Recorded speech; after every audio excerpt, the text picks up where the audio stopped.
ಜನವರಿ 7ನೇ ತಾರೀಕು ನಮ್ಮ ಸ್ವಿಂಗ್ ಕಮ್ಯುನಿಟಿಲಿ ಒಂದು ಸ್ಟಾಕ್ ನ ಶೇರ್ ಮಾಡಿದೆ ಸ್ವಿಂಗ್ ಟ್ರೇಡಿಂಗ್ ಗೆ. ಆ ಸ್ಟಾಕ್ ನೇಮ್ ಬಂದು ಓಮ್ಯಾಕ್ಸ್ ಆಟೋ ಲಿಮಿಟೆಡ್ ಅಂತ ವೀಕ್ಲಿ ಟೈಮ್ ಫ್ರೇಮ್ ಅಲ್ಲಿ ಶೇರ್ ಮಾಡಿದ್ದು.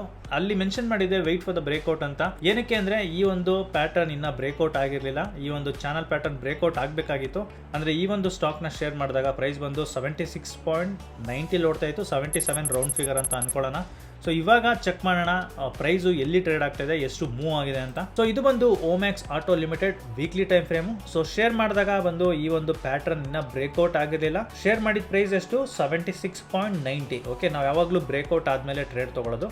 ಸೊ ಈ ಕ್ಯಾಂಡಲ್ ಅಲ್ಲಿ ಬ್ರೇಕ್ಔಟ್ ಆಗಿದೆ, ಕ್ಯಾಂಡಲ್ ಕೂಡ ಸ್ಟ್ರಾಂಗ್ ಆಗಿ ಕ್ಲೋಸ್ ಆಗಿದೆ.